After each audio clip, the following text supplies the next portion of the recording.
ಅವರೆಲ್ಲ ಕಾಂಗ್ರೆಸ್ ಅವರೇ ಅಲ್ಲಿ ಆ ರಾಜ್ಯಸಭಾ ಸದಸ್ಯ ಕರ್ಕೊಂಬಂದಿದ್ದು.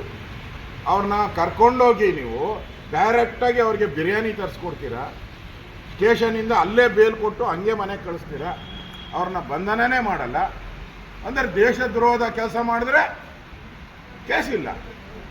ವಿಧಾನಸಭೆ ಒಳಗಡೆ ಗಲಾಟೆ ಆದರೆ, ವಿಧಾನ ಪರಿಷತ್ತಲ್ಲಿ ಗಲಾಟೆ ಆದರೆ ರಾತ್ರಿ ಎಲ್ಲ ಅವ್ರನ್ನ ಬೀದಿಯಲ್ಲಿ ಸುತ್ತಾಡಿಸಿ ಊಟ ಕೊಡದೆ, ನೀರು ಕೊಡದೆ, ಆ ಹೊಡೆದಿರೋ ಗಾಯಕ್ಕೆ ಟ್ರೀಟ್ಮೆಂಟು ಕೊಟ್ಟಿಲ್ಲ. ಹೊಡೆದಿರೋದು ರಾತ್ರಿ 10:30-11 ಗಂಟೆಯಲ್ಲಿ, ಟ್ರೀಟ್ಮೆಂಟ್ ಕೊಡ್ತಾ ಇರೋದು 3 ಗಂಟೆವರೆಗೂ. ಏನು ಕತ್ತೆ ಕಾಯ್ತಾ ಇದ್ದಾರೆ ಪೊಲೀಸರು? ಇವ್ರನ್ನ ಏಜೆಂಟ್ ಅಲ್ದಿರ, ಕಾಂಗ್ರೆಸ್ ಏಜೆಂಟ್ ಅಂದಿರ ಇನ್ನೇನು ಹೇಳ್ಬೇಕು ಇವರು? ಈ ದೌರ್ಜನ್ಯ ಯಾರ್ಯಾರು ಪೊಲೀಸ್ ಮಾಡಿದಾರೋ ಅವರೆಲ್ಲರೂ BJP ರೆಕಾರ್ಡಲ್ಲಿ ಆಲ್ರೆಡಿ ಹೋಗಿದ್ದಾರೆ. ಯಾರ್ಯಾರು ದೌರ್ಜನ್ಯ ಮಾಡಿದ ಪೊಲೀಸ್ ಅಧಿಕಾರಿಗಳು ಯಾರ್ಯಾರು ಮಾಡಿದಾರೋ ಅವರೆಲ್ಲರೂ ಕೂಡ ಈಗ BJP ಲಿಸ್ಟಲ್ಲಿ ಬಂದಿದ್ದಾರೆ. ಸರ್ಕಾರ 100% ಈ ಥರ ಕಾನೂನನ್ನು ದುರುಪಯೋಗ ಮಾಡಿಕೊಂಡು ರಾಜಕೀಯ ಒತ್ತಡದಿಂದ ಕೆಲಸ ಮಾಡುವಂಥ ಪೊಲೀಸ್ ಅಧಿಕಾರಿಗಳಿಗೆ ಸರಿಯಾದಂಥ ಪಾಠವನ್ನು ಮುಂದಿನ ದಿನಗಳಲ್ಲಿ ನಾವು ಕಲಿಸ್ತೀರಿ. ಕಾನೂನನ್ನು ಕೈಗೆ ತಗೊಳ್ಳೋ ಅಧಿಕಾರವನ್ನು ನಮ್ಮ ಸಂವಿಧಾನ ಕೊಟ್ಟಿಲ್ಲ. ಸರ್, ಇಡೀ BJP ಟೀಮ್ ಯಾಕೆ ಹೋಗ್ಬೇಕಾಯ್ತು ಸ್ಟೇಷನ್ ಅಂತ DK ಶಿವಕುಮಾರ್ ಅವರು ಕೇಳ್ತಾರೆ ಸರ್. ನಮ್ಮ ಕರ್ತವ್ಯ ಮಾಡಿದ್ದಾರೆ, ಸ್ಟೇಷನಲ್ಲಿ ಮೀಟಿಂಗ್ ಮಾಡಿದಾರ ಅಂತ.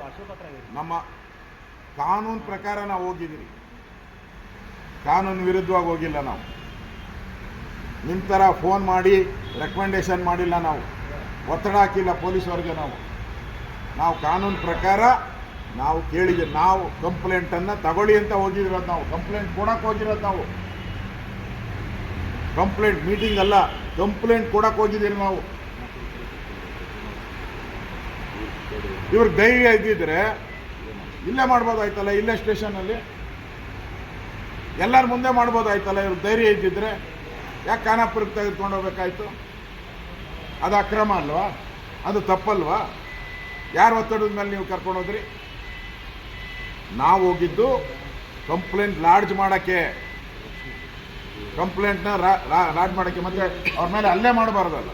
ಈಗ ಅಲ್ಲೇ ಮಾಡಿ ಹೊಡೆದಿದ್ದಾರಲ್ಲ, ರಕ್ತ ಬರೋ ರೀತಿ ಹೊಡೆದಿದ್ದಾರೆ, ಅದನ್ನು ಕೇಳಬಾರ್ದ? ಈಗ ಹಂಗಾರೆ ಕೊಲೆ ಮಾಡಿದ್ರು ಬಿಟ್ಬಿಡ್ಬೇಕಾ? ಇವ್ರು ಕೊಲೆ ಮಾಡಿದ್ರು ನಾವು ಬಿಟ್ಬಿಡ್ಬೇಕು, ನಾವು ಸ್ಟೇಷನ್ಗೆ ಹೋಗೇಬಾರ್ದು. ರಾತ್ರಿ ಎಲ್ಲ ಕಾಡಲ್ಲೆಲ್ಲ ಸುತ್ತಿಸಿದ್ರಲ್ಲ ಈ ಟೆರರಿಸ್ಟ್ಗಳು ಇದ್ರಲ್ಲ,